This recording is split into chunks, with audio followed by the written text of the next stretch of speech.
The thing that I come up against for myself, but also for kids especially, is the difficulty of maintaining a fully engaged, benign attitude as your ability to trust information environments degrades at a rapid rate, right?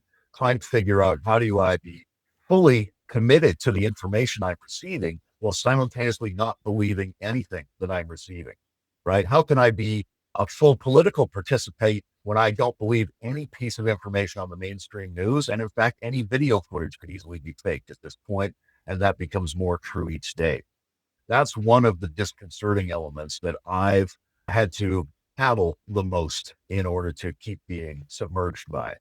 I think it's a really tricky one. And I think the looming possibilities when your grandmother gets that call from a robot voice that's impersonating her granddaughter and asks for that card number in a way plausible, I feel the imminence of that world scenario and of all of the sense making options we used to use that are not applicable in that scenario. And I don't know what to do about it. I think I'll manage better than most, but the shock of the overwhelm of what's imminent, that is something I have to make efforts to be ready for.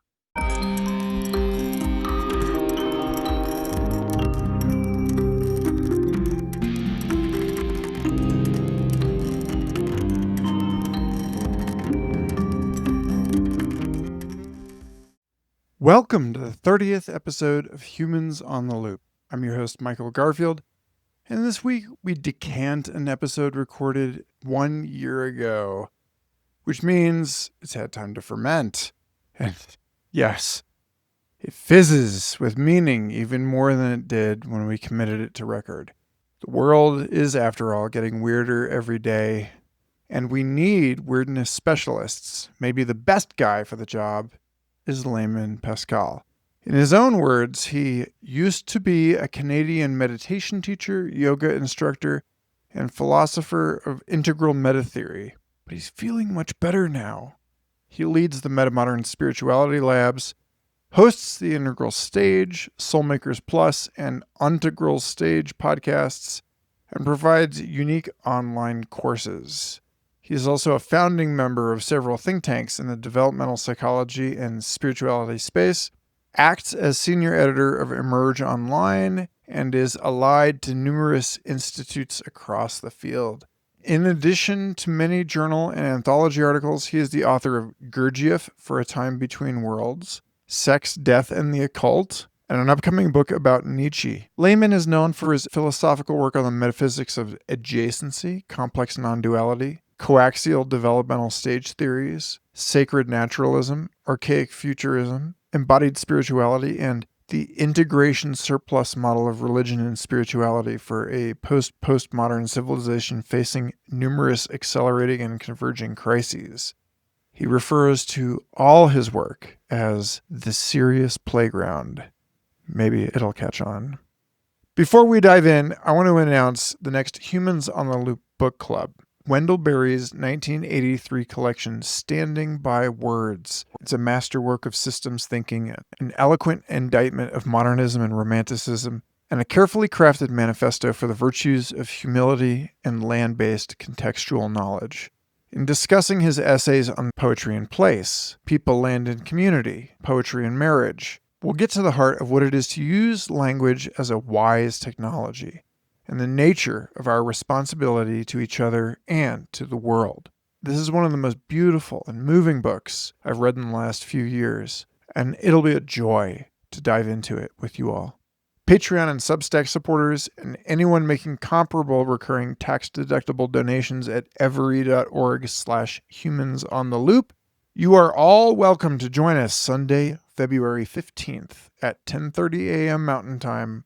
Grab your own copy of Standing by Words and support independent booksellers at the bookshop.org link in the show notes, where you will also find a reading list containing hundreds of other books we have mentioned on this show. We'll prep before the call in a members-only channel of the Discord server, where I'll share reflections on some of my favorite passages. And even if you don't have time to read the book, please, if you are a member, join us for the conversation. It's going to be wonderful. Lastly, if you're in the area next week, I'll be at IU Bloomington January 27th through 30th for the Weird Academia event series hosted by Weird Studies and the Center for Possible Minds. There are many wonderful discussions to be had. For more info, visit possibleminds.org and or email elfthoughts@gmail.com. Thanks so much for listening. Please press every available button to get this show into the ears of everyone who would want to hear it. And I hope you enjoy this conversation with the inimitable Layman Pascal.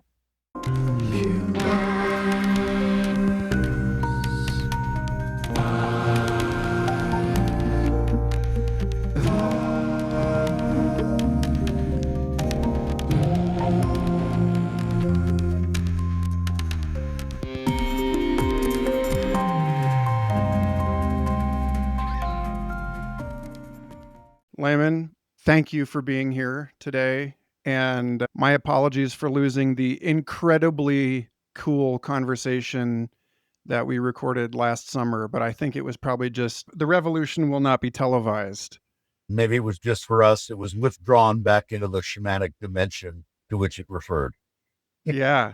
Well, so where I would like to start, as is my custom for this show, is to anchor everything that we're going to talk about by giving people a point of reference, a cosmic address, if you will, for who you are in the most mundane autobiographical sense and at great length. I want to hear about your childhood traumas. I want to hear about what it is that you do. And I want to hear about how you came to care about the things that you care about, why it is that you devote your energy as such in this life. Wonderful. That is devastatingly broad. I grew up on a little island on the British Columbia coast. And so I was pretty steeped in like deep ecological experiences, pretty interested in the local indigenous scene. I was pretty obsessed with the vague bits of esoteric literature we had on the bookshelf. And it was a pretty stable, well-nourished, loving environment with parents who were willing to let you be interested in and talk about anything you like. And it turned out that what I like to talk about pretty compulsively was somewhere in the spiritual, religious, mythological, psychological domain, right? So a lot of that became an interest in philosophy. A lot of that became an interest in kind of classical religious training, largely in the Buddhist sense, but also sampling other practices. But over time, I've come to see that a lot of that is basically what I would broadly class as shamanic. If we think about this notion of shamans, you think of like a percentage of the population as being more or less instinctively driven by their internal ratios towards some kind of, for the greater tribe, that has to do with accessing altered states, so always being at thresholds, looking for existential development practices that take place more or less immersed in ecological environments, treating themselves as an inner plurality, try to be negotiators with quasi-intelligences of a non-human kind. And so it seems like there's a lot of people who fall into that bracket. I'm definitely one of them. I like thinking about the process as well, and everything else I've been doing in terms of trying to retro-engineer theories of spirituality and religion, or working on building up community and overlapping developmental, transformational, and regenerative spaces, or writing, or any of these kinds of things. They all, for me, fit broadly within that shamanic or meta-shamanic category, sort of extracted from its traditional ethnic notion. And yet, I know you as someone who has, at least in my social network, substantial voice, which is uncharacteristic of shamans in modern Western civilization. Obviously, it's like you're not on Joe Rogan or whatever, you're on my show.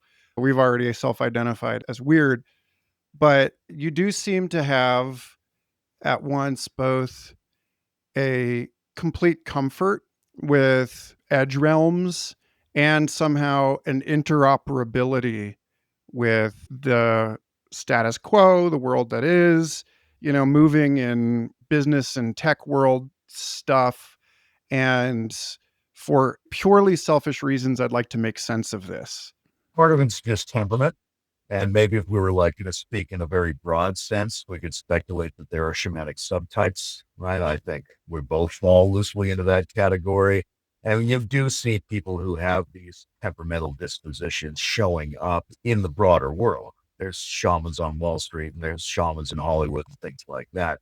We just don't necessarily have the same kind of categorization and recognition and social support for that function that they might have had in a long running archaic civilization of some kind. But I've temperamentally always been straddling that particular kind of liminal threshold. I can remember times at school where I felt like it was my responsibility to look after the weirdos, that I was somehow capable of playing the sports really well, and getting good grades, and having nice, friendly, mature relationships with the teachers. This gave me a kind of security that I felt the need to extend to some of my favorite other kids who were just absolute freaks, and they couldn't show up in a friendly, well modulated, benign kind of fashion that would get them endorsed by the institution. I'm it's not like every mainstream institution could necessarily endorse me, but I do play that. I am happy with that. I have maybe a kind of solidity or something that people don't mind. And sometimes I can do this Rod Serling narrator voice thing that makes it sound like I know what I'm talking about. So I want to keep an unusually long standard interview format primer on this until we really get into some dirt and start co-improvising. And I want to start by asking you to characterize what it is that you think we, being humankind or the biosphere or whatever, what is going on this planet right now? And I'll frame that as you and I both recognize, among many other people, that big shifts are underway. You have been reporting on those shifts and helping make sense of them for a long time. How are you thinking about this? First of all, what is changing? What do you recognize as sort of inarguable, as something that seems, from your perspective, most people will acknowledge is underway? What are we moving out of and into, if we're going to talk about it in that kind of egregiously simple way? And then, since I know you're willing to take a risk, what do you see as changing that might be harder for people to grasp or stomach or recognize? It's one of speculative changes. If you hang out in developmental communities, they'll tell you the story about, a general upgrade in the consciousness operating system. I think that's an interesting option, but it's a debatable option. I think the less debatable options are we're passing out of nation state book culture into some kind of biodigital civilization that's characterized by enormous and surprising degrees of automated intelligence, characterized by transcultural encounters of all kinds, characterized by increasing strangeness. I think part of the unarguable feature of the current civilization at the moment is something that someone like Terence McKenna was able to put his finger on really well. It's just that the overall levels of ambiguity and curious juxtaposition are going through the roof, in the sense that you have to be able to either surf intense peculiarity, or you will be shocked by it and put into a traumatic recoil of some kind, which leads you either to paralysis or to immersion in a bipartisan neoliberal hegemony, or to some kind of useless reactionary regressive pseudo conservative move. We more or less miss what's happening because we're reacting to the last thing that emerged. If you talk to people about artificial intelligence, they want to debate with you whether or not LLMs are conscious or something like that. And you're like, it's not about that. It's about what that technology is going to converge with from other lines of technology over the next couple of years. It's about LLMs crossed with Wolfram's irreducible algorithms, crossed with quantum computing, crossed with Michael Levin style synthetic biology, right? It's about convergences that are on the imminent horizon with momentums that are already in play. So I think that's one of the things that's difficult for people to stomach, is the radical surprise that's arising not just from the innovations we see, but from the crossing of those innovations with each other. And also just the sheer sense of the monstrousness of the future. I think there's a sense in which, like when I talk to our kids, they have this question of like, well, what are we planning for? Is there even going to be an ocean in 12 years? These sorts of questions, and it makes you feel like no one has a sense of the future anymore. But I think it's actually the opposite. I think we're, as a civilization, just getting a sense of the future. We're starting to see that it plays out on enormous scales. We're starting to see the emerging techno-feudal lords really grapple with long-termist thought of various kinds. We're starting to see a return to an archaic sensibility that built into it when you look at the relics of the early megalithic civilizations. I think it's going to be surprising. It's going to be strange. It's going to be human and transhuman at the same time. But I think we're feeling the ultra peculiar shockwaves of the emergence of an enormous amount of future that we haven't encountered before.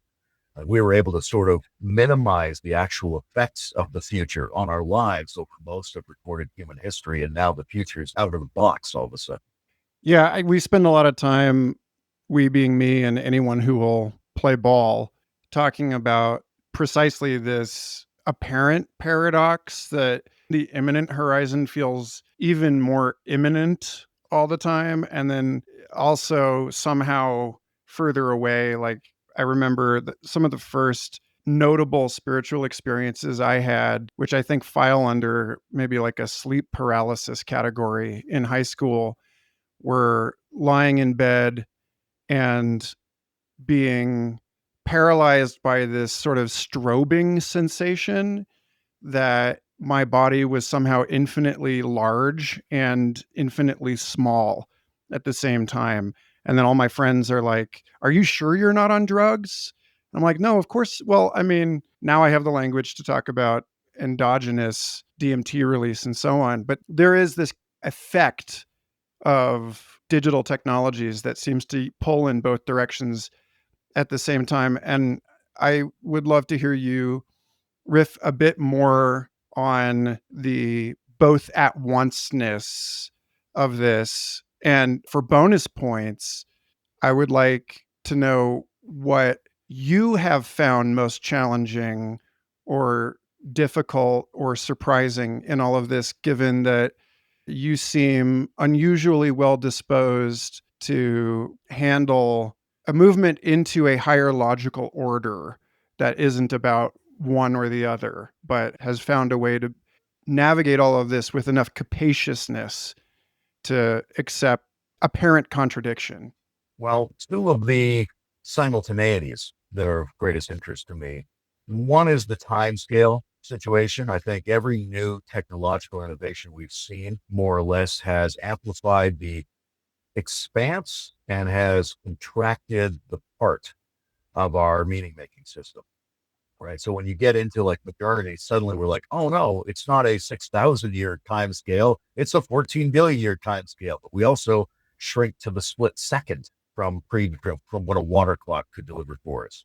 Right. And so we've come into this new sort of digital expanse, and the world that digital tools reveal to us, both spatially and temporally, is so unbelievably vast and multiplistic.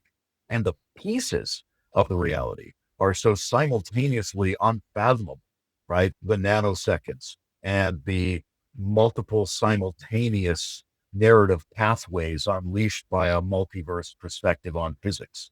The sense that there is a greater universe outside the Hubble sphere. And at the same time, this sense that in order to describe the universe accurately, you have to look at subatomic particles that do not at all behave like regular particles.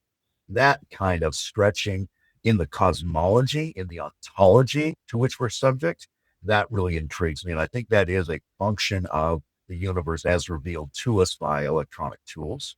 But the other aspect of it, the other simultaneity that really interests me is, and I called it biodigital, because you would talk to people like Alexander Barr or somebody like that. He really favors thinking in terms of this emerging civilization of distributed digital networks.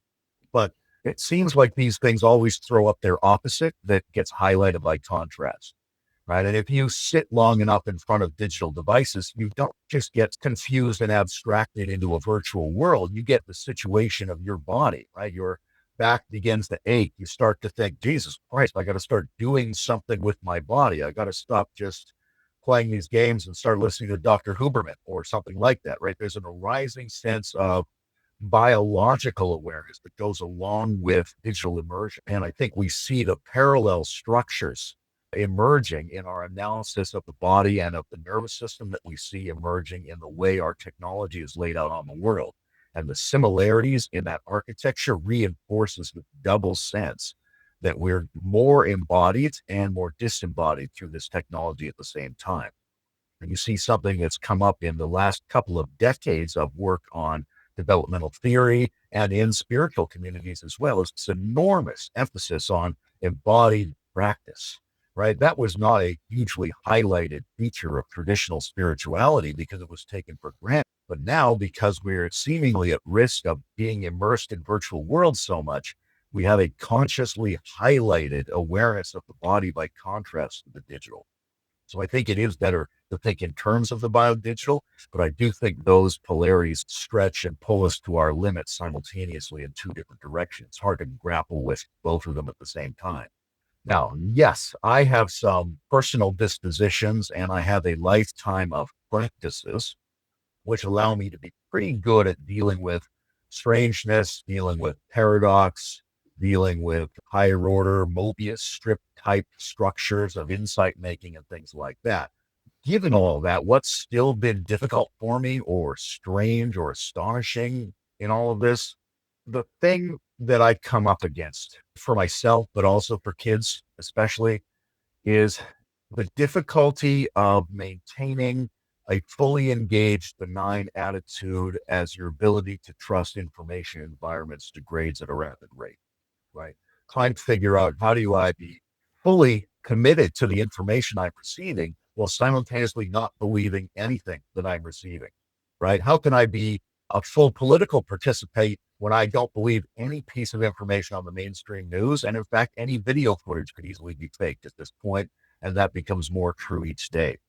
That's one of the disconcerting elements that I've had to paddle the most in order to keep being submerged by. I think it's a really tricky one. And I think the looming possibilities when your grandmother gets that call from a robot voice that's impersonating her granddaughter and asks for that card number in a way plausible, I feel the imminence of that world scenario and of all of the sense making options we used to use that are not applicable in that scenario. And I don't know what to do about it. I think I'll manage better than most. But the shock of the overwhelm of what's imminent, that is something I have to make efforts to be ready for. Yeah, so this issue of maintaining a poise with great doubt and then the "and yet we must act" thing is at the heart of many of the conversations I've been having for this series and for future fossils. And I want with you to move freely between the way that looks, as you just described, at the level of one's individual Umwelt. How do I, this legal name, navigate this stuff? And then the other piece of it, which comes up a lot in the conversations that I have with people, the social sense making piece. And so if you're tuning in for the first time, one of the 6 core domains of this project is in multi-scale regulation. So if we start with the Lego brick of, you can think of thoughts competing for attention or blood glucose or whatever in your mind as something that proceeds according to market-like dynamics. And then over evolutionary timescales, the market-like dynamics generate capacities for regulation, like the neocortex being able to reflect on the inner workings of the brain and decide which thoughts to listen to, et cetera. It seems important to recognize a working analogy between actual regulation and market activity at the level of a society. And so that I want to use to lead us into the first piece of yours that you've already discussed to death, but is new to this series, which is the Metamodern Business Bureau, right? Because this notion that society, in the common sense of it, the Western civilization sense, is failing in some way to find its place for the margins, the noise, the intrinsically valuable, that like culture has been increasingly enclosed by market and state activity. And we're losing this important function, or we have been losing this important function. And this question of how can we support things that are conventionally seen within the world that you and I were born into as useless, art and philosophy and other illegible goods and services, right? A lot of this is predicated on Hunter S. Thompson's quote, "When the going gets weird, the weird turn pro." So I want to nod also to the essay that you wrote on the Society of Partial Deterritorialization, and how things that seem to be useless or illegible or in opposition to those forces, as they become legible, they function in a different way. And so I think the place to start would be for you to just outline what it is that you're getting at in these two pieces so that we can start playing around in there. So one, there's something like the backstory of the current economic moment, which is traditional economies become the modern economies. The modern liberal economies have a basic kind of logic to themselves, but they also have a really limited notion of what constitutes progress, what constitutes profit, right? They overcollapse things into singular variables. And as we all know, enormous amounts of things get exteriorized by that process. And then over time, you get the buildup of these as if postmodern forces that critique how modernity functions. They can point out the fact that it's always going to make certain kinds of mistakes. The mistakes it makes are largely around not being able to price in a lot of the important work that goes on in the organic system of a human culture. And over time, there's an accumulating problem of losing a lot of your best creative people, losing the input from your esoteric voices, and also not valuing the partial leftovers, the partially deterritorialized places and ideas and structures that are important to get remixed back into new structures. And all of that is something that goes on within organic systems that is not yet going on at the scale of our economies. Now, a subset of that general problem is a huge number of people who we might call multi-talented meta-modern characters, right? They fill up these spaces. They are either doing something like this. They're either like hosting their own little information spaces, or they're writing books and running courses, or they're just fitting this interest into their ordinary lives somehow. But they're out there in huge numbers. They have a visceral sense of the meta crisis, of the integrated sense of the overlapping plural crises we face as civilization. They have an instinct for the kind of balances you would need to have in living into the future in a way that's creative and encourages thriving. They have all kinds of competencies, and yet they're not funded. If they're in the United States, they may be one step away from some kind of overwhelming medical bankruptcy or have someone in their family who does. There's an incredible squandering of this really valuable resource. And then the question becomes, how do you increase the value of that population segment, not just for their own well-being, but in order to cause them to have a greater share of civilization's mind space, and in order for them to feel valuable and have the resources to mobilize on their ideas, because these are people who are out there right now. Every day, they are obsessively driven to think about the fundamental existential problems in the system and speculate about solutions, right? There's a feral army of these people, and they need to be brought together so that they can live and work in ways that allow them to have lives and reproduce. Because if they're not reproducing, there aren't more of these people in the future. It has to be situations that don't take up so much of their time that they can't also work on their compulsive analysis and cultural production of potential tools for helping with the current situation. And whatever goes on has to be easy enough for them to get into in large numbers so that it can exercise some kind of collective economic impact. So you need somebody that I was calling the Metamodern Business Bureau that can help make that an easier transition. So if these people wanted to, say, drop out and join with other people in their city and create some kind of business whose sole job was just to pay for them and their families, and at the same time leave them enough free space to work on all of this stuff, how would they do that? How would that be twice as easy as it is right now? And how would the knowledge of how those experiments go get captured and preserved and passed on? And then how would all of that operate in a way that short circuits some of the obvious ideological problems that come along with money making processes?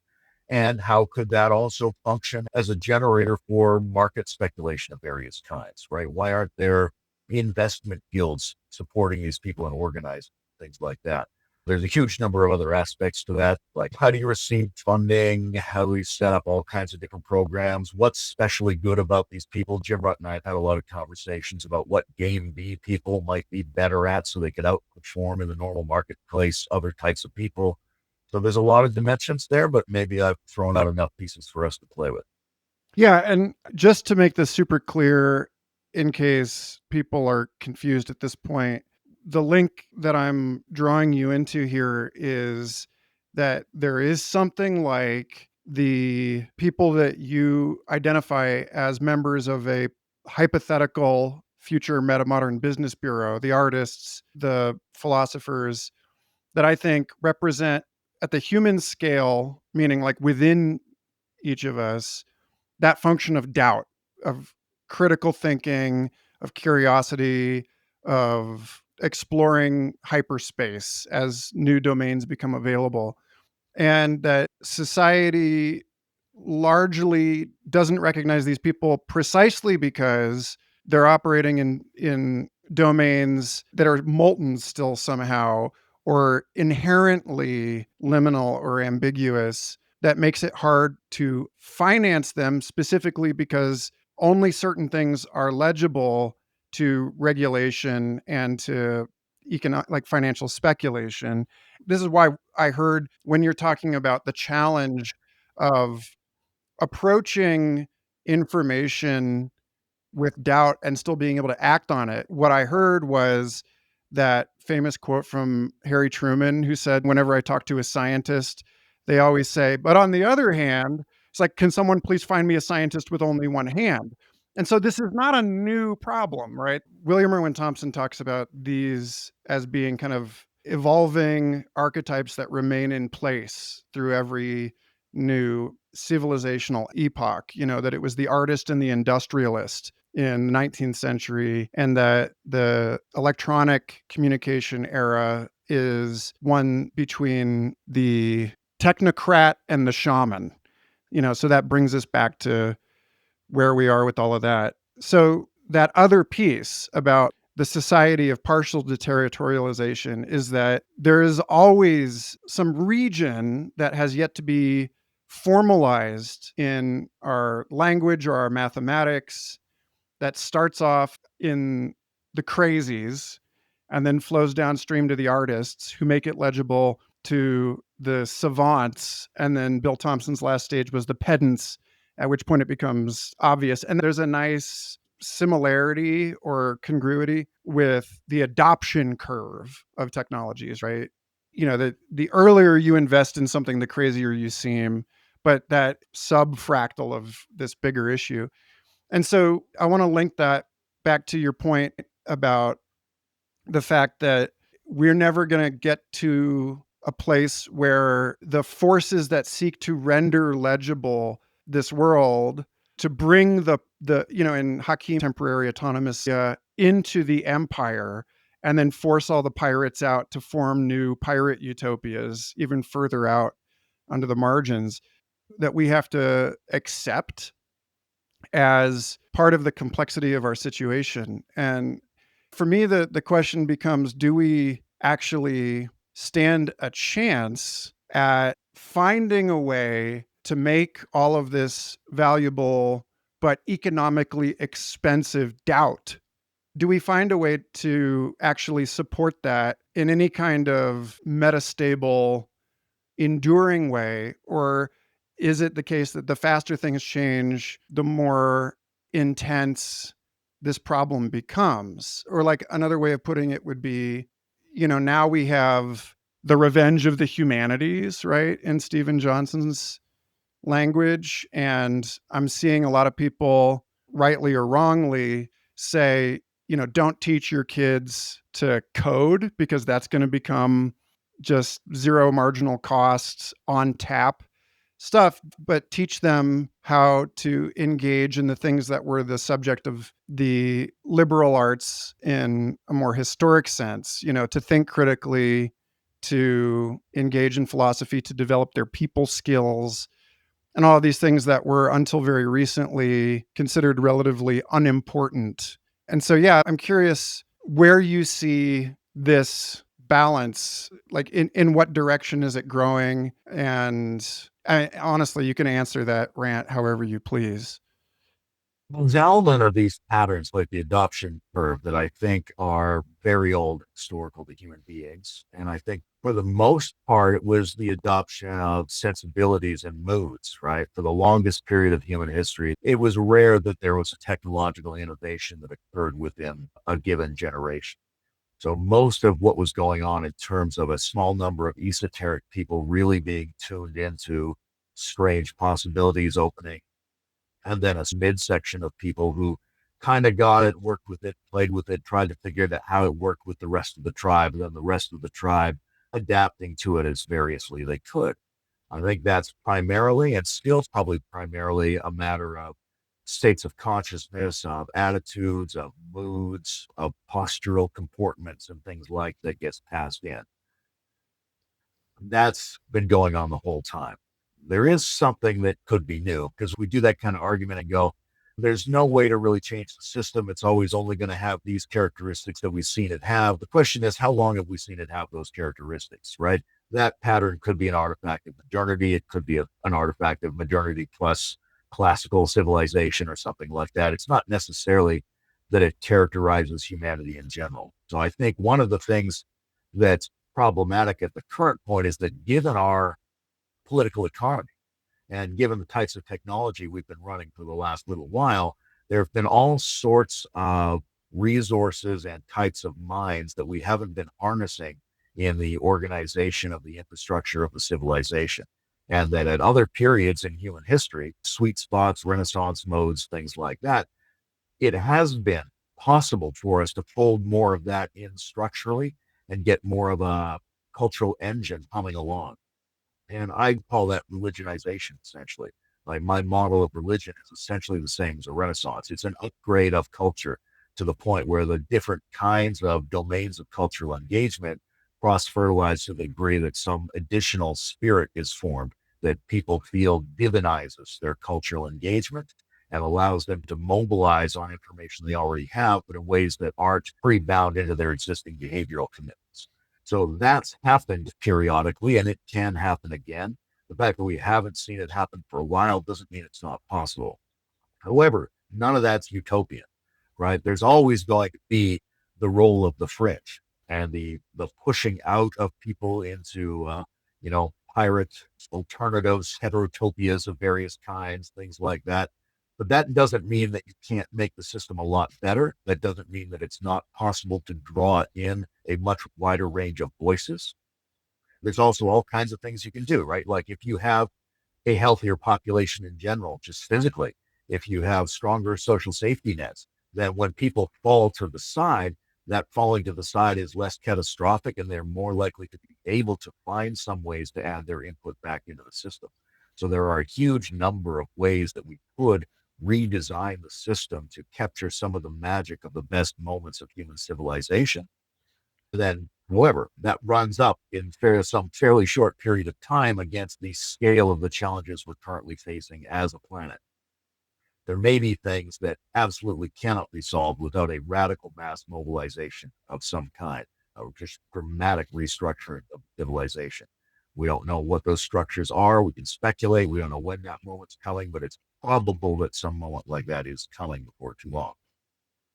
One thing it seems like we're gesturing toward again and again is the frame within which opposites are understood as mutualistic within a higher logical order. And this is where I want to call to the essay that you wrote, The Two-Handed Demons, Wisdom versus Parasitic Ambidextrous Collective Intelligences, right? Because it's like, even in saying that the status quo absorbs or reterritorializes its radical fringe, what we're talking about is not in final analysis two things, but one thing with a core and periphery. And I really appreciated this piece because you make the point, you write here, building on the idea that a wise mind tends to see the world in higher order reciprocal patterns, I want us to at least consider the possibility that the polarized struggle,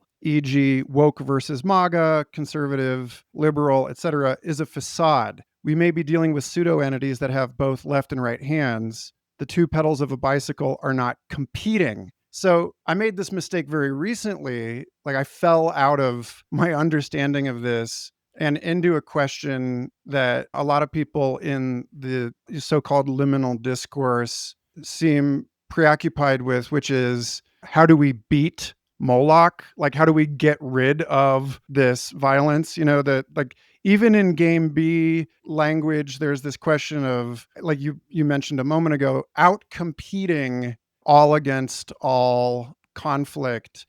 And yeah, if you could set up the observation that you're making in this piece and the question that you're asking people into, then I think we have a little bit more to play with here.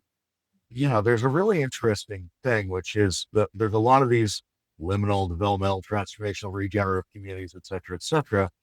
There's a tendency in these communities to be very partial to paradox friendly spiritual practices, right? I'm a big fan of Zen koan work myself, right? And we go, okay, of course, there's some spiritual condition, there's some state that I saw in a peak experience or on a drug or in the Zendo where I saw beyond opposites. I get that in the spiritual domain.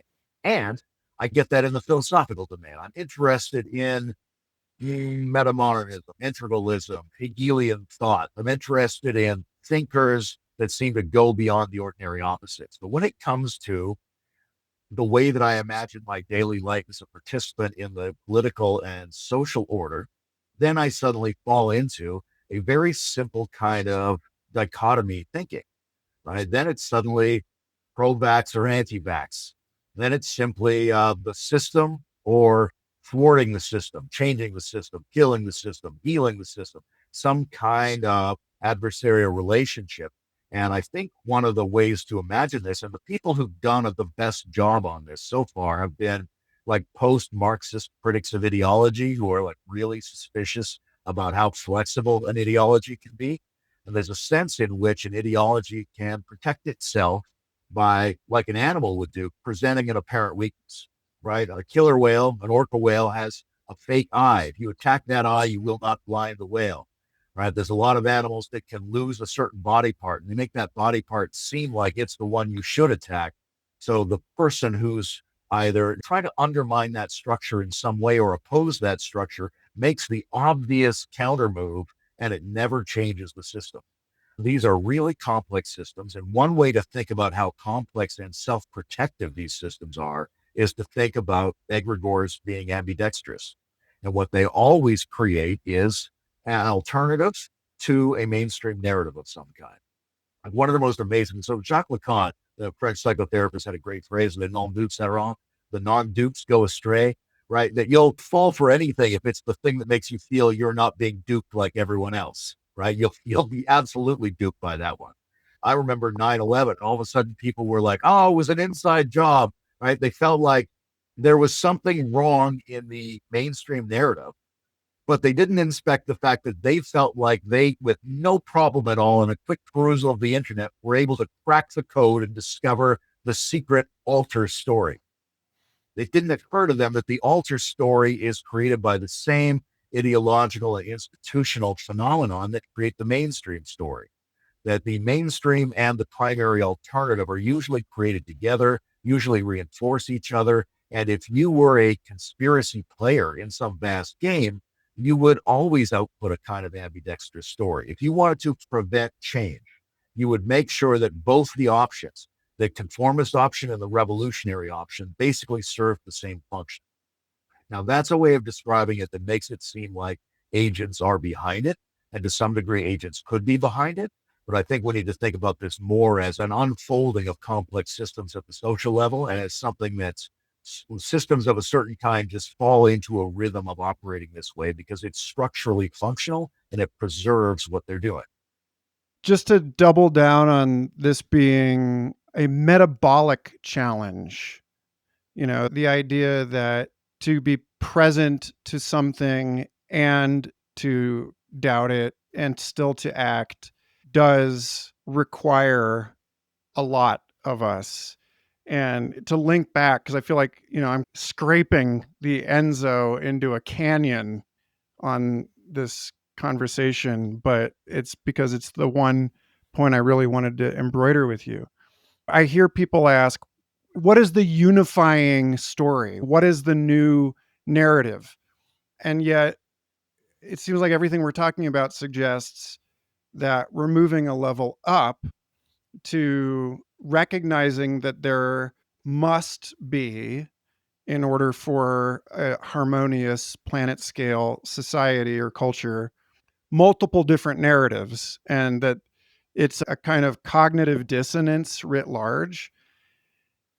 And then you and I already seem to agree that this would be less of an issue if society had the means, meaning not just the resources, but the ability to distribute resources such that people had the security or the liberty, although those being different things, but like the bounds within which they were free to actually fill a niche in this larger ecological sense of culture. And, that's where the Metamodern Business Bureau comes in.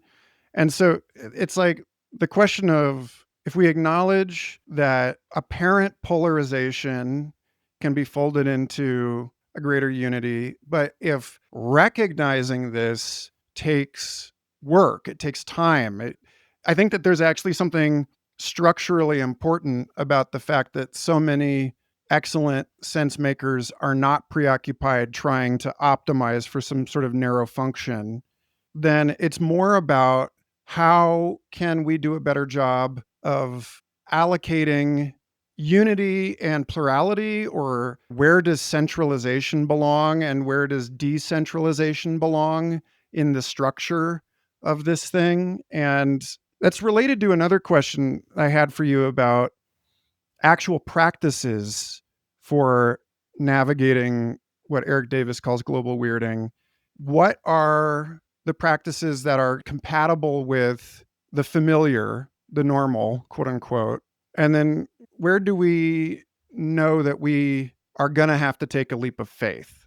Those two questions are at angles to one another, but I'd really like to hear you riff about, if you want to call it a new, like chaotic level of organization in society, like where do you imagine that the pieces are likely to start to form into a metabolic structure that can actually sustain all of this rather than it feeling like pieces yanking against one another?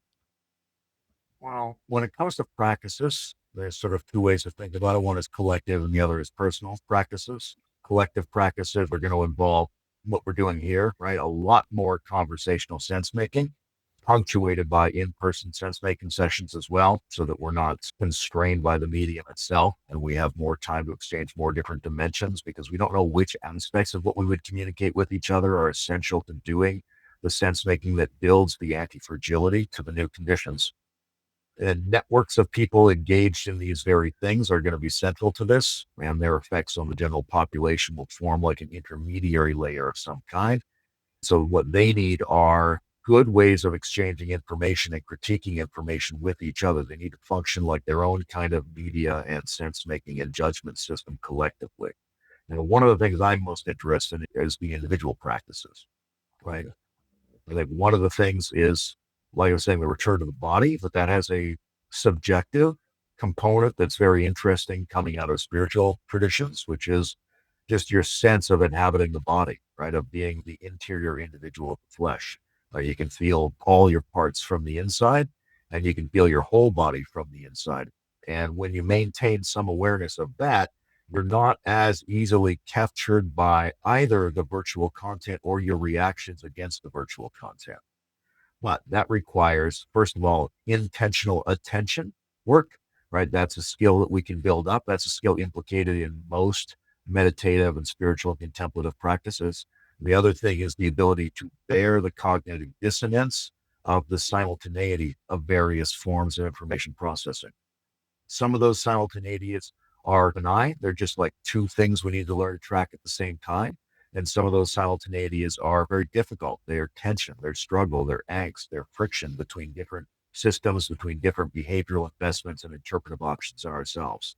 So that's the kind of, there's a lot of talk about metacognition and building up this new capacity. And very often there's a kind of reductive move where the way to become metacognitive is just to witness yourself and turn what was subject into the object of a new, more complex subject. But there's a resilience, there's an anti-fragility, there's a strength, there's a daring, there's a growth mindset struggle that has to go on. And I think that comes from these two factors: intentionally coordinating different intelligence systems that we're using simultaneously through practices, and also being better and better at bearing the tension of the competition between different interpretive options in ourselves in a very visceral way, in a way that reminds us of our worst moments of freak out and angst and, all those kind of domestic arguments that just want to rip you in half. Like, to be able to be there inside, be the inhabitant ever more deeply of the cognitive dissonance, that's a skill that we need. And these are not skills that everybody is going to be able to develop very well. So there is going to be some kind of stratification or specialization here where, as there was traditionally, some people practice a lot of this.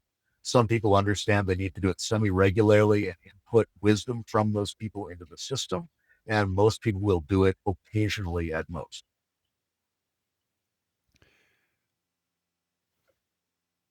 I want to execute what at first might seem like a dog leg into the conversation I heard with you about the soul of AI with Lee Chazen.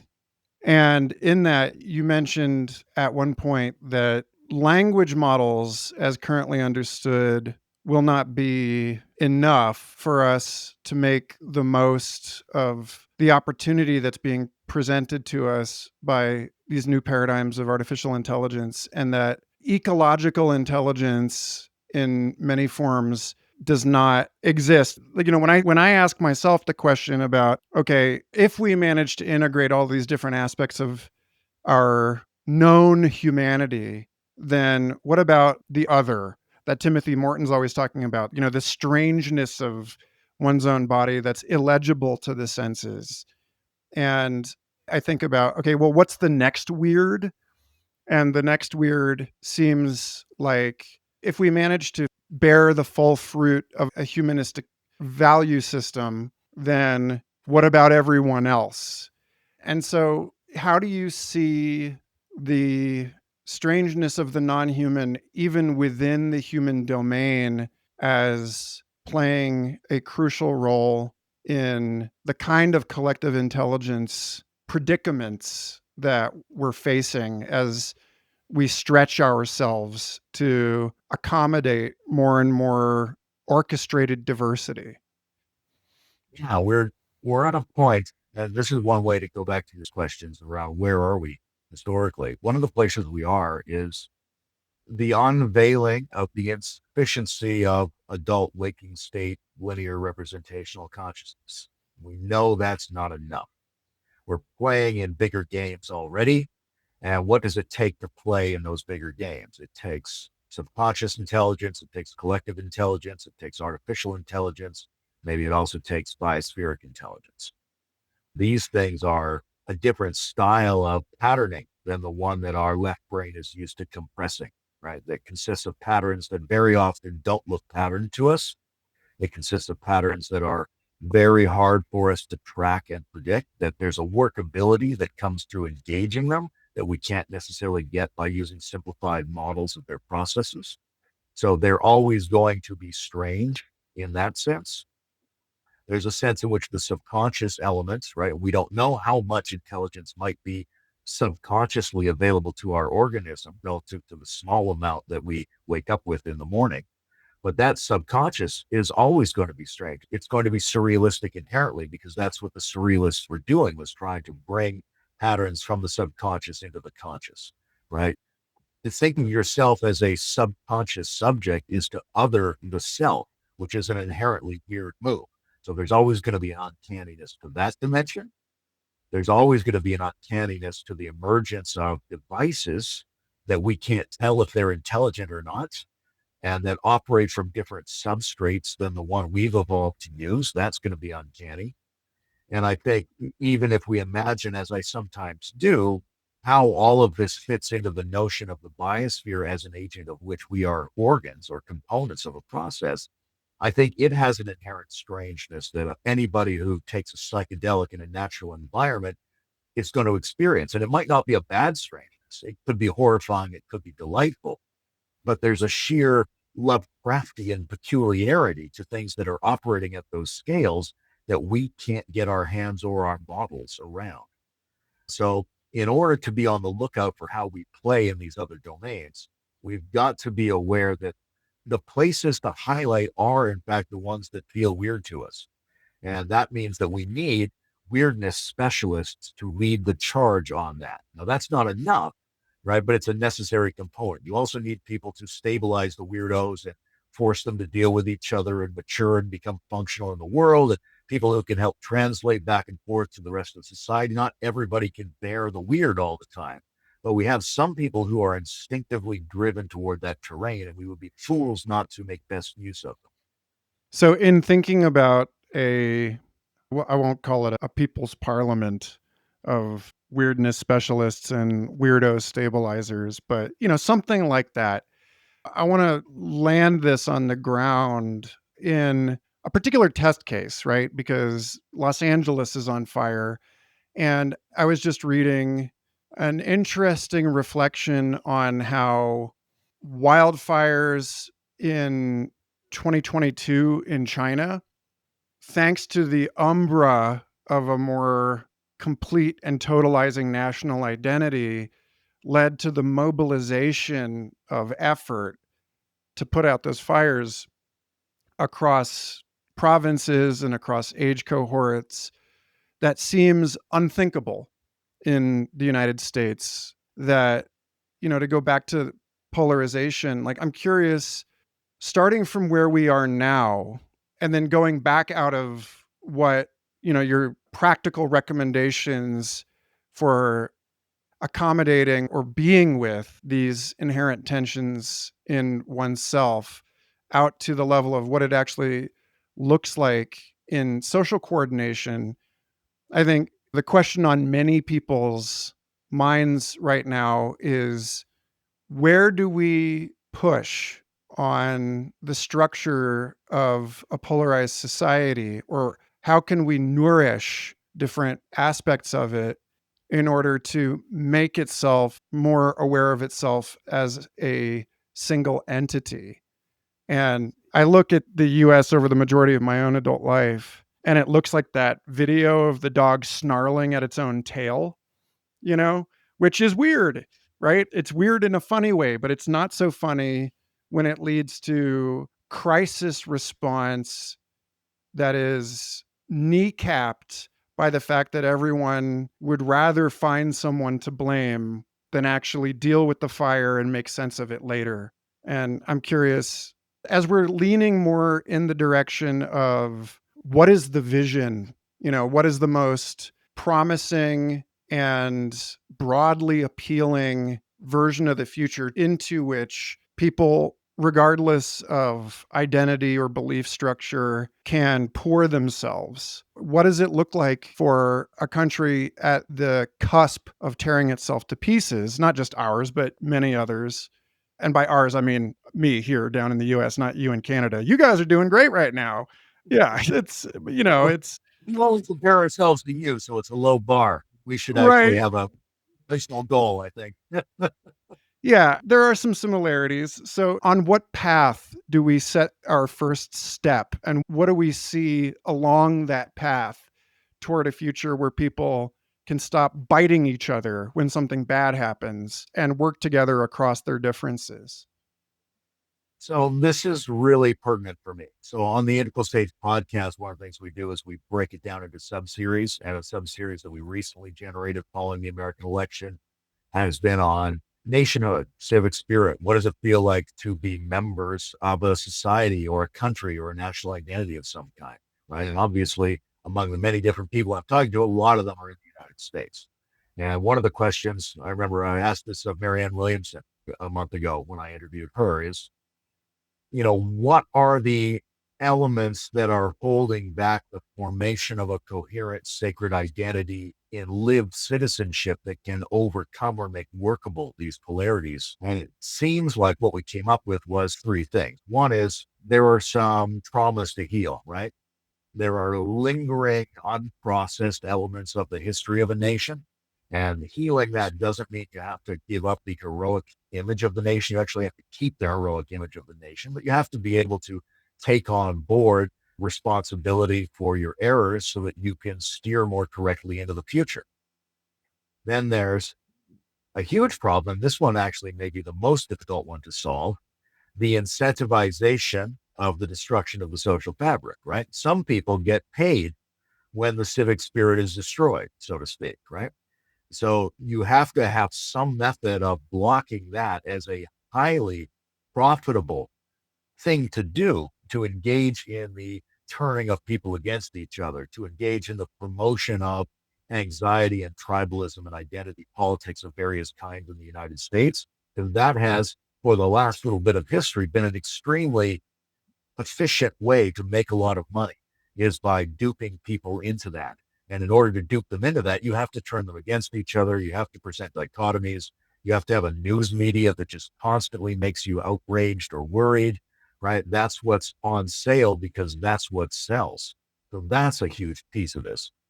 But then there is the thing that maybe we can do something about, which is how do you build institutions and programs and spaces and practices that generate civic spirit, right? And this is where we start to address something like none of the things I've been talking about are direct responses to a fire, right? The idea that there's something valuable about the shamanoid subset of the population does not mean rush to the park and get a schizophrenic and put them in charge of the LA Fire Department. But it does mean that these people we've been talking about may have a special role to play in religionizing the current cultural situation. That there is practice, there is vision, there's mythology, there is ordeal, there is ritual of all kinds, right? And these things are traditionally part of every society that can flourish with a shared sense of the sacredness and worth of the social body that they are a part of. So we need to do that. And that's partly institutional, it's partly ritual, it's partly aesthetic, right? One of the simplest things people can do to start contributing is to start building up aesthetics that violate the culture war norms. I've always been interested in, Jack Daniels with kale, solar panels in the back of a beaten up pickup truck, these sorts of things, right? There's a mood, and it's going to feel like a strange mood because it's not the dominant mood, but anything you can do to create the peculiar coherence that violates the existing culture war dynamic is probably useful. There are classic, awful ways to generate shared civic spirit, right? Obviously, a big war usually does it. America was coasting on a wave of shared optimism after their successes in the Second World War, but we don't want to have to go through a Second World War in order to get that sense of the greatness of the American soul again.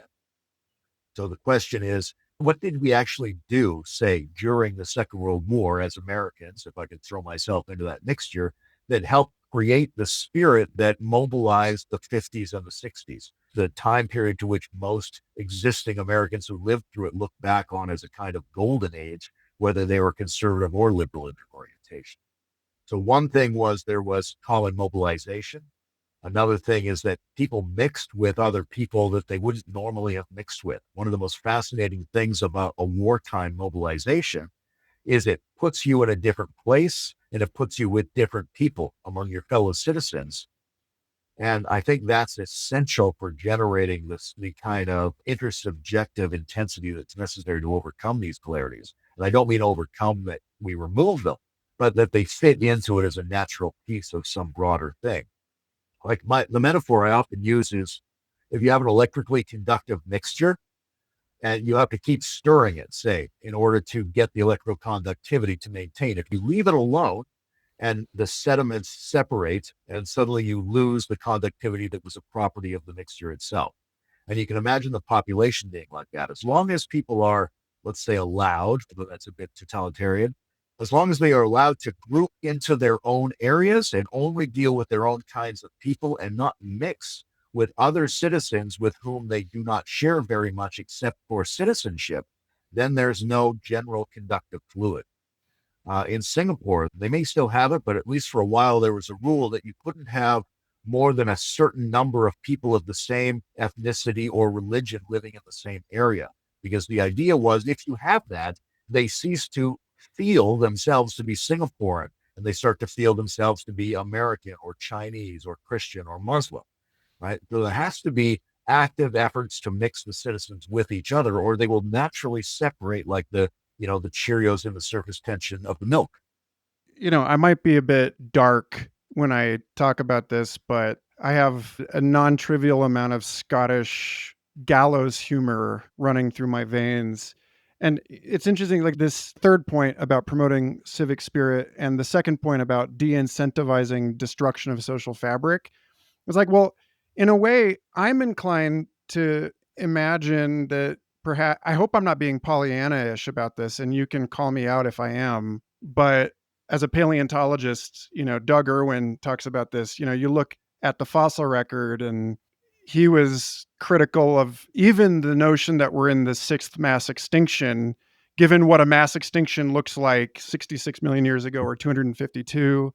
So if we're talking about what makes the destruction of the social fabric so profitable, it seems like it's the fact that there's a high enough signal to noise ratio in these systems that we still trust them to work. And, I think about, you brought up false eye spots on butterflies and so on. Like at some point, when the lie becomes the truth, you learn to no longer go after that juicy nugget. And it's like maybe the solution is not making these systems more trustworthy, but the fact that they are becoming less and less trustworthy is precisely what we need to move through some sort of phase transition where we know it's fake news, or we know that we can't rely on some given authority, and our priorities flip. And, like I'm thinking about, is it possible that, it's like right now where we are now as a civilization has often been compared to the moment right before the rock bottom of addiction. And it's in a sense, in this larger mythic sense, if we're talking about keeping the heroic image, then there is that moment of dark night, rock bottom, in which something changes profoundly. And it doesn't seem possible to make that decision to lean into it. But as society becomes noisier and noisier, like for instance, in talking about the mixing of populations, I think, well, what could do that better than mass climate migration? To put people into contact with other people that they don't choose, thanks to the affordances of their first world convenience efficiency landscape to interact with. Or, William James's essay on some mental effects of the earthquake, and how when you lost in the 1906 earthquake in San Francisco, you lost all the signifiers of prestige and of social place that people had. And in the wake of that, people found a way to self organize and allocate help as per their expertise. People were like, I'm a doctor, but it wasn't about I'm a doctor. And so, like, I'm curious about, your thoughts about this in terms of if what we're talking about are egregoric social egos, then it strikes me that the most graceful and equanimous position that I can take with regard to everything that seems so scary to people now is that it's actually, in the biggest frame, good that we have to go through what I will like rudely call an inconvenient epoch in history, that we need some sort of initiatory brush with reality, so that we don't continue to believe that we can just burrow ourselves deeper and deeper into the convenience solipsism that we're hoping we can maintain somehow. Relate to that, but I'm very skeptical of it as well. I think there's a tendency of people who have what we might call left, liberal, or progressive sympathies to always imagine that the magic moment of social awakening is possible. And maybe that if things got a little bit worse, that the people would suddenly rise up in solidarity and self organization. And we've seen moments like this historically, and they only last for that moment. They don't usually characterize the implementation of a structure that can deal with the complexities that caused that moment in the first place. All right. So if you're like, show of hands, I'm a doctor, great, get to work. That's fabulous, but that's low scale. All right. That's tribal, ancient kind of tribal organization scale. It doesn't address where our existential challenges are coming from. To address those, we have to be thinking about structure and function on a layer that supersedes the national, not returns just to the local. There's a sense in which we often fantasize that if things were a little more disrupted or a little more stressful, that we would spring into action and finally, shed our foolishness and really arise as dynamic, authentic human beings. And that does happen once in a while, but I think more often than not, increased disorganization and increased stress brings out the worst in people and makes them less adaptive, less virtuous, and less cooperative. So we need some way to get those processes without having to go through the collapse to get them, because the collapse might not bring them. The collapse might bring them, but it might cost more than we get, or it might bring some totally other, even worse set of solutions. So it is possible if collapse arises that we can try to assimilate that and fold that into something valuable. But I don't think we should anticipate that as being a primary mechanism for the reorganization that we need. We actually need to think it out, feel it out, get the right kinds of minds on board and implement it before we get to that point. But I think that the imagining of the crisis tells us a lot about the specific elements that we need to instantiate before the crisis arrives. The kids are binge watching Walking Dead now. They've just gotten old enough to be able to watch it. But it's a joy to go back through at least the first couple of seasons with them. But one of the things you see there is this is a story about the transformation of ordinary American citizens, right? They go through some kind of ordeal. They have to mobilize differently. They have to do something different with their aggression than they've been doing in their regular lives. It shows you all of these elements. And these elements are brought out through the imaginal scenario of an apocalypse. And even though the apocalypse might not really bring out those elements in people properly, even though the apocalypse is something we want to try to avoid, nonetheless, what we imagine about that, the thing that we find really juicy and engaging about apocalyptic stories, show us the very elements we need to be instantiating in our system. So like the shaman, if we're going to keep using a metaphor like that, one of the things they anciently do is preside over ordeals of various kinds. And if you have a system that has no ordeals, then you start to fantasize about a condition in which the ordeal might come and cause a transformation for you. But really, what we need are benign, instantiated ordeals, well understood and implemented properly.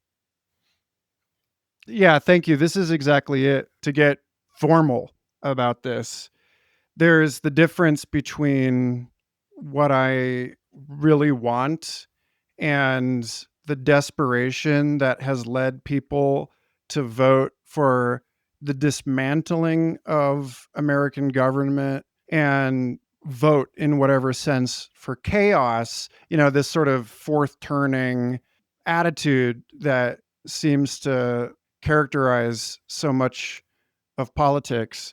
It's like the ordeal isn't chaos, it's the edge of chaos, right? That's where real complexity thrives. And so the last real juicy nugget I would hope for from you is about, and this gets back to a question I asked earlier about where do you see, like, where we need centralization, where we need order, and where do we need noise and mess? And if I ask that question in, like, in terms of Chesterton's fence, right? Okay, we've asked what the fence is good for, and we know which fences need to stay and which we can pull up. And we trust a little bit that the sort of move fast and break things, disrupt everything approach of the technocracy and the traditionalists' conservative attitude that sees itself in opposition to that are the two pedals on one bike.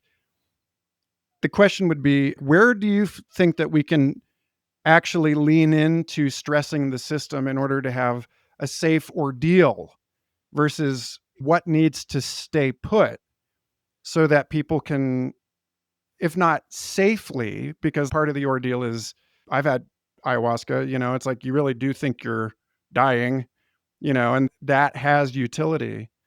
But it's hard to structure that kind of thing and actually still participate in it.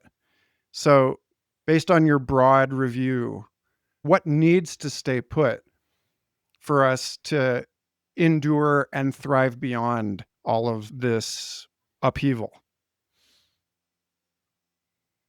Couple images come to mind for me. One is, again, I mentioned this a few times, dealing with children, right? And you understand in dealing with children that what they need are challenges, but that they can only take the challenges that they have enough support to be able to handle. So there's anti-fragilizing chaos, and there's fragilizing chaos, and there's fragilizing order. You're trying to get the anti-fragilizing chaos, but that requires a certain amount of just organic support, right? You have to be reasonably functional, reasonably well-fed. When I think about Nassim Taleb, to speak of anti-fragility, Nassim Taleb places a lot of hope in mass entrepreneurial failure, right? That the engine of social change is having enough entrepreneurs so that they can constantly fail so that they periodically generate what we need. And in order to have mass entrepreneurial failure, you need a pretty robust social safety net. And you need some central thing, central in metaphorically speaking, because it doesn't have to be literally localized somewhere. It has to be a reliable system that creates the support conditions under which people feel emancipated into taking risks of various kinds. Those have to work together really well. This is an important question because a lot of people in the current space have this sense that we've seen the death of the institutions, the universities, the nation states, books, all that old thing is gone. And what we're going to have now is a digitally distributed, decentralized mesh and network kind of civilization. But it's got to be some kind of relatively stable, anti-fragilizing balance of both of those things, right? It's not just a monolithic structure, nor is it just a mycelial network of some kind. The thing that we really see that works in evolutionary history is the kind of pattern associated with the human nervous system, which is a broadly distributed set of multifarious interacting networks, but it has significant centralization and localization that can't be ignored, right? It's getting some kind of balance right between those two factors.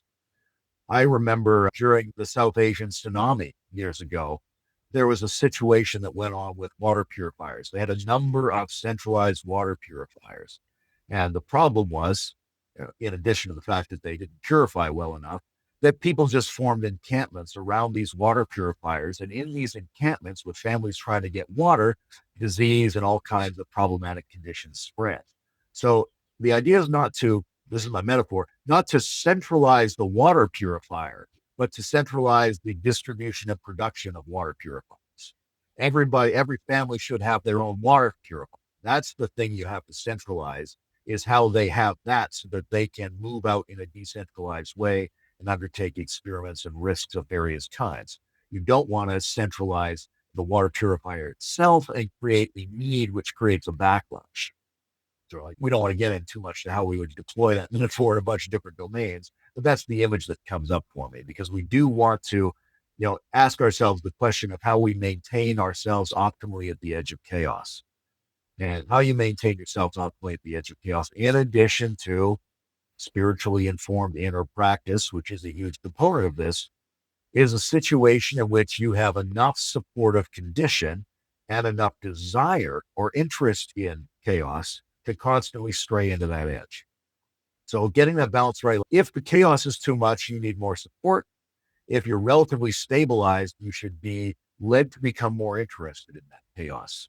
Then that has an element that shows up in the educational system. So, Carol Dweck's book on the growth mindset was really interesting because it's suggesting that the main thing that is of valuableness to children and to the development of their self-esteem is not reinforcing the idea of their self-esteem, which turns out to have bad effects, just like reinforcing the idea they have no worth. The main thing that gives them worth is efforts that they make to get better at things they feel like they're not very good at, right? So that's an attitude that you could implement in educational institutions that makes people value the edge of chaos. You have enough support and you have a story where the edge of chaos is valuable, where people want to experience overwhelm. They want to experience failure. They want to put their toe in that water. And then that's where that growth starts to emerge more efficiently. I don't know if that answers your question, but those are some things that came up. Yeah, I mean, it does in the sense that my own skepticism about there even being a single narrative or a banner under which all of humankind can unite.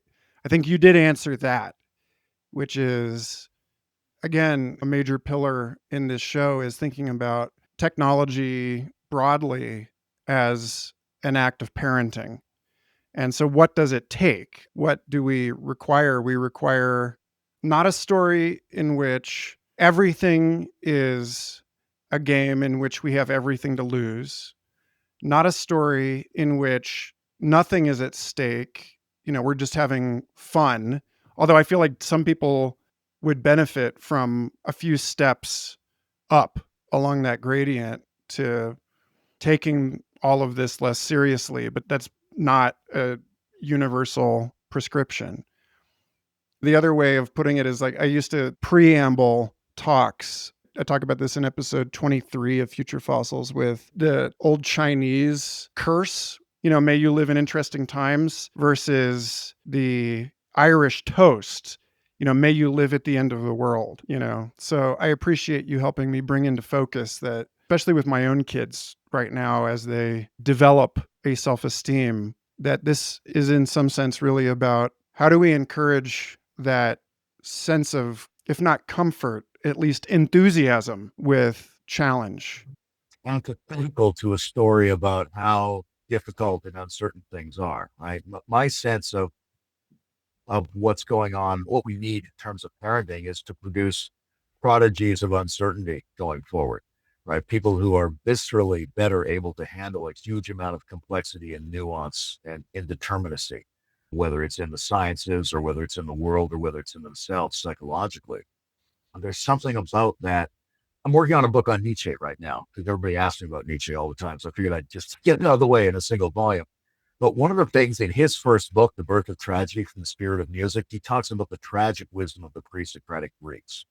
And if you look at their art and their entertainment, all of it is a terrible story, right? Every hero is destroyed or goes mad at the end of every play. And they used to love these plays. People would come out of prison. Even if you got a sentence in prison, you were brought out and forced to watch one of these plays. It was like watching Breaking Bad or something. The guy always goes down in the end.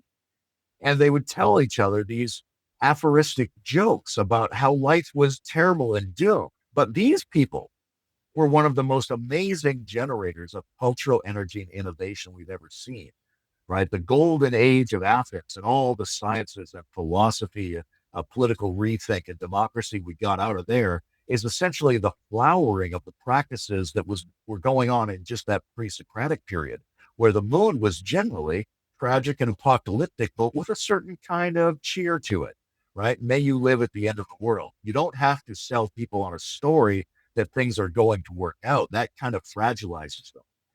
But you can meet them in the dark and say, hey, this darkness is normal and okay, and we're going to work on it anyway. Let's do what we would do even if it were doomed. That's a story that I can get behind. Layman, just in closing, since we're meeting here in the darkness, I always try to make time at the end to ask someone about the blind spot in the conversation. And, to the degree that some of my power user ChatGPT aficionado buddies say that the most interesting thing that you can do with a language model is ask it to provide the perspective that has been absent in conversation. I'm curious whether it's my own blind spot on this or whether you think there's just something that you feel is missing in public discourse right now. That's where I'd like to bring this home. Well, I've got a couple answers. I think in this conversation, things like we should pay more attention to the biosphere as a player in this game and the possibility of AI as a function the biosphere is generating for itself. That's a very interesting story to tell ourselves. I think self-destruction, nihilism, the way that gives rise to fascism, the way that might stimulate people to not want these situations to work out. But there's a secret willingness among people to not have good outcomes for human beings. That's really worth exploring because there's a deep, rich philosophical and psychological history to the nihilism element of it. But what do I not hear being discussed adequately in the general situation? I'm going to come back to what I said at the beginning about the future. I feel like the future is emerging as the future for the first time for us. We're really starting to feel the future, and yet we don't really discuss it. I was a pretty close observer of the last American election. I didn't hear anyone discuss the future at all, right? You get a vague little bit of discussion about climate change or something like that, but none of the major candidates were in any way futurist. None of them had an agenda for America for the next 10 or 20 or 50 or 100 years. None of them were talking about how things are going to be different in the future. They're just arguing the same basic culture war points as if nothing had changed since 1980. So the thing I'm not hearing in general discussion is the fact the future is huge and is coming on fast. And so I'm Canadian, so I grew up with these aphorisms about Wayne Gretzky playing hockey. And famously, Wayne Gretzky would always say, you don't skate to where the puck is, you skate to where the puck's going to be. That's what I don't hear in popular discourse is where the puck's going to be. Well, I feel very validated knowing that technology as a property of the biosphere and paying more attention to the future are perennial favorite topics. So thank you for that. And emboldened in this way, I shall move forward with this project knowing that I'm on the page that you at least consider underserved. Any closing remarks, knowing this might not be out for a couple months? Yeah, well, on the one hand, I feel like we're barely beginning this discussion, but I had a great time. It's always nice to see you, and I love the haircut. Thanks, man. Likewise. Yeah, let's do this again on a panel or something. Let's bring more people in. I appreciate it. Nope. Thanks again for listening. If you enjoyed this conversation, please consider liking, subscribing, and commenting on your favorite podcast provider. Humans on the Loop is made possible thanks to gifts from O'Shaughnessy Ventures, Cosmos Institute, Imaginal Seeds, BitTensor, and listeners like you. Explore the show's extensive archives at humansontheloop.com and email humansontheloop@proton.me if you'd like to work together. Next week, we take a look at an alternative view of computing and explore the possibilities of a world in which sovereign personal AI models broker data on your behalf according to your own evolving policies. A much more humane and agentic future. A vision in the mind of the sizzling intellect of Alex Komorowski. Until then, take care, and remember, attention is our greatest natural resource.